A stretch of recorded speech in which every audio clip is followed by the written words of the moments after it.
God, but having very different things to say about the time given to us. And Tyler's here to read. Good morning.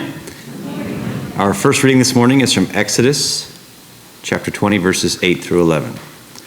Remember the Sabbath day and keep it holy. 6 days you shall labor and do all your work. But the seventh day is a Sabbath to the Lord your God. You shall not do any work.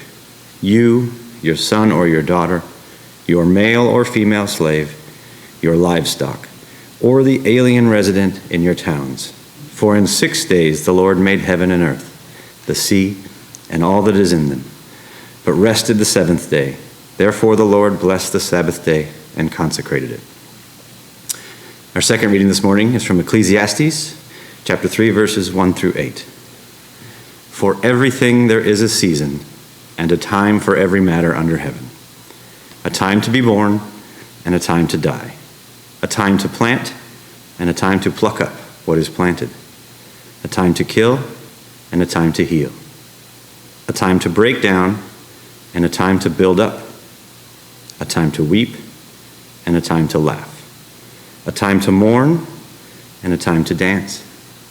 A time to throw away stones, and a time to gather stones together.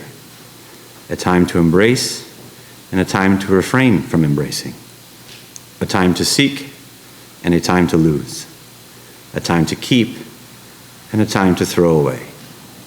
A time to tear, and a time to sow. A time to keep silence, and a time to speak. A time to love, and a time to hate. A time for war, and a time for peace. The word of God for the people of God. Thanks be to God. And now our hymn. Gracious and holy God, we know that you are with us. Help us to awaken to your presence, to receive it fully. Speak to us through the words of my mouth and through the prayers of all of our hearts. O God, our strength and our Redeemer. Amen. So I had what felt like a particularly busy week.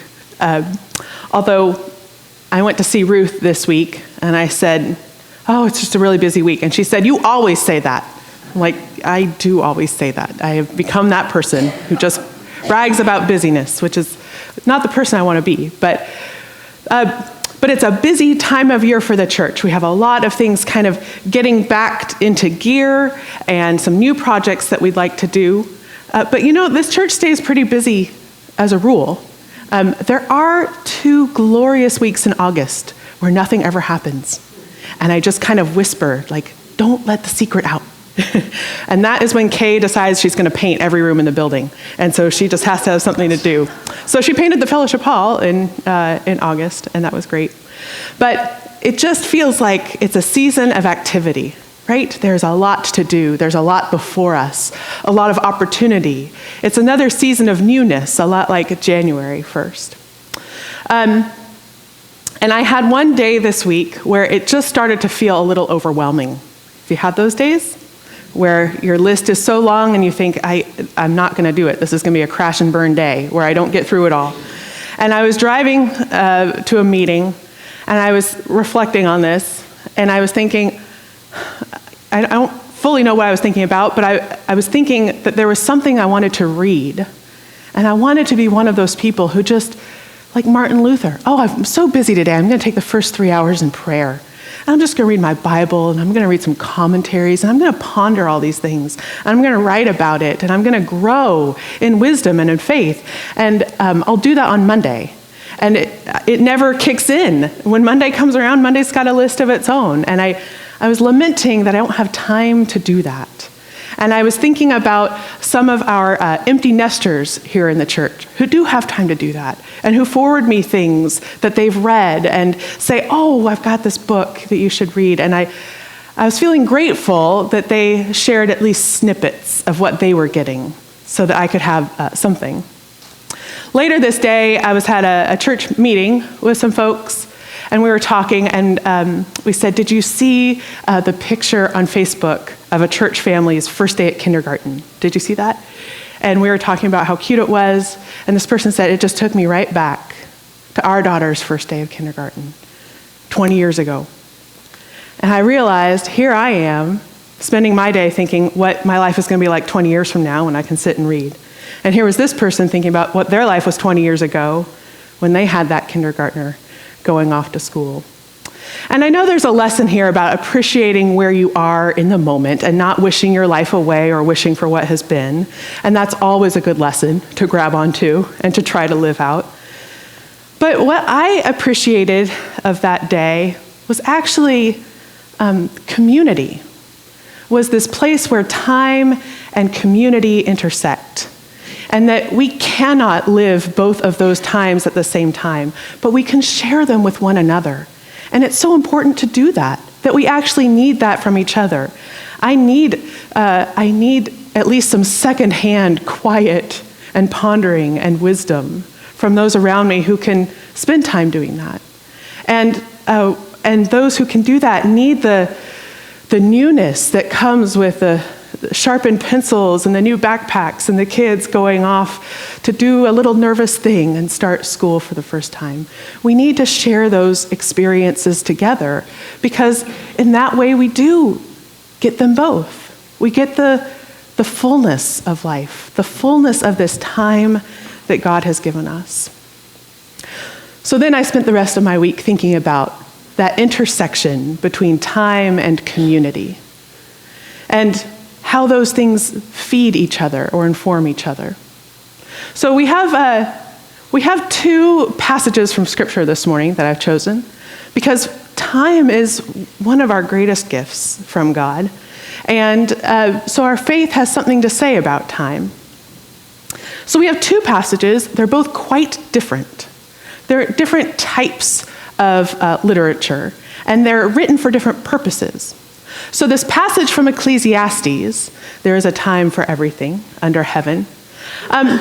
This is what you would call a descriptive passage. It's telling you how life is. This is the way it is in God's world. There's a time for everything. A time to scatter stones, a time to build stones up. A time to tear, a time to sow. A time to weep, a time to dance. That's just the way it is. You don't have to try to make those things happen. Life is going to bring them to you. And it's almost impersonal. Time doesn't care all that much. It just keeps going, right? If you have that chubby cheek little kindergartner, time doesn't care what you think about that. One day, they will be grown and off in the world somewhere. Time doesn't stop to ask you your opinion or permission. It just happens. So you don't want to read Ecclesiastes when you're already depressed. You want to read Ecclesiastes when you're in a good contemplative, reflective mood and you're trying to ponder the mysteries of the world and take it all in. But Ecclesiastes says time's impersonal, right? It doesn't care so much about you. It's going to happen. Now we have something completely different from Exodus. And you might have recognized this. This is the second commandment as God is giving the 10 commandments to God's people. And the commandment is to make time holy, to keep it holy. This is actually kind of the opposite of what Ecclesiastes says. This is not a descriptive passage. I would say this is a prescriptive passage. Prescriptive. It's a prescription for how we ought to live, how we can live, what we can do with time. And actually here it says time is very personal. Time is very personal. In fact, it can be the most personal thing you experience. Because out of your days of labor, set aside one day, one time, where you are connected with God, where you get to restore that relationship with the Creator, where you get to restore yourself. And it doesn't matter who you are.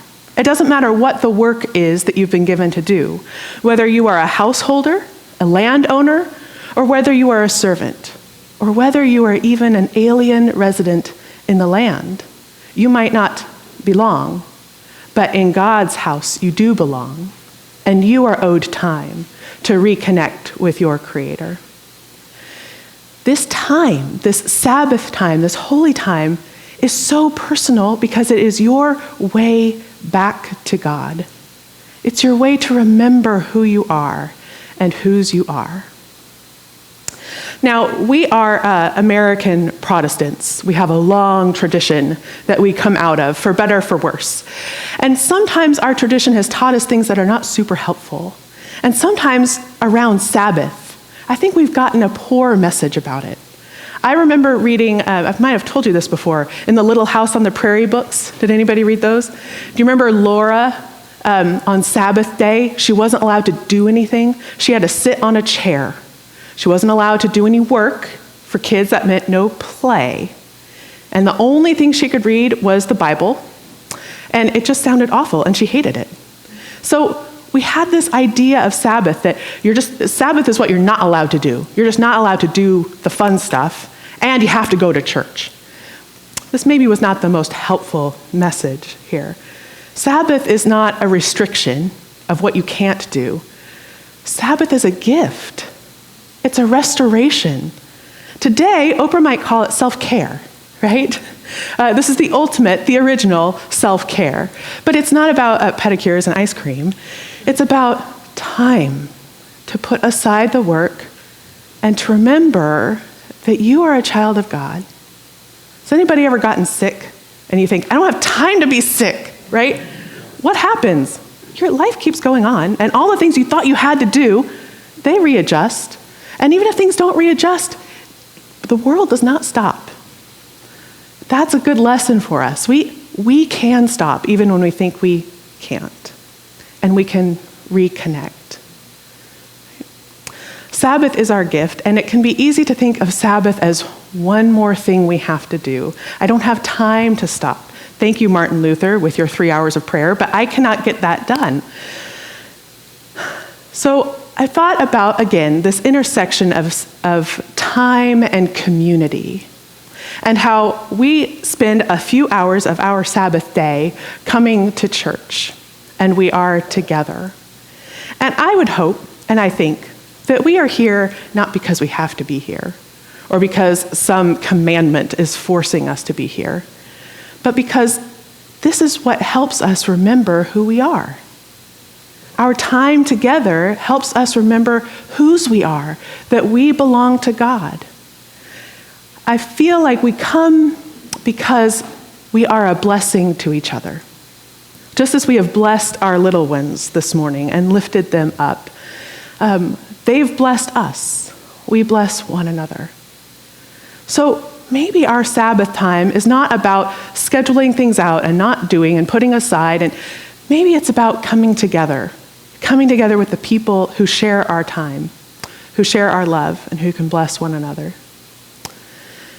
Whenever we talk about time, there is always this elephant in the room that we don't have as much of it as we would like, right?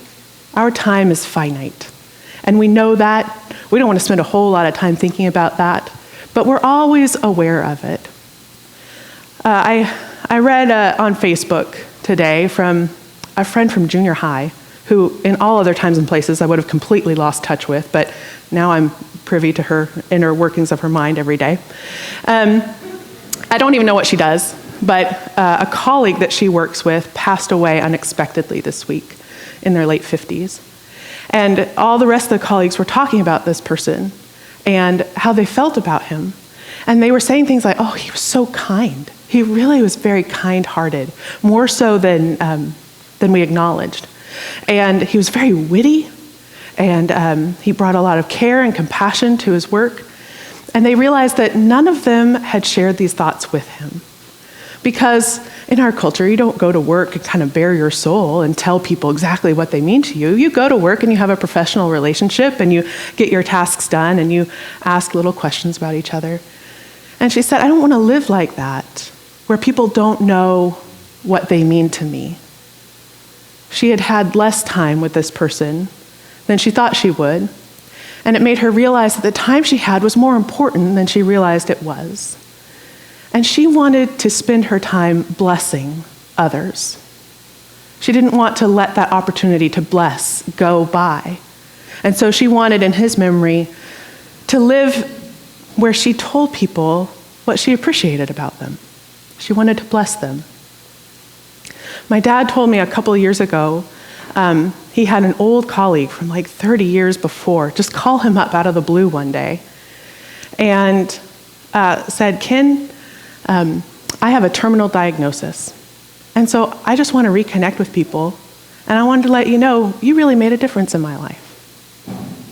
And that's the way this man was going to spend the time remaining to him, being a blessing to those in his life and sharing what they meant to him. I think that is Sabbath. I think that's Sabbath. Sabbath is not about sitting on a hard chair and following all the rules and not doing anything fun. Sabbath is time where you reconnect with the loved ones that God has given you. Because Sabbath is a time where you connect with the love of God. And how do we know the love of God but to share it with others?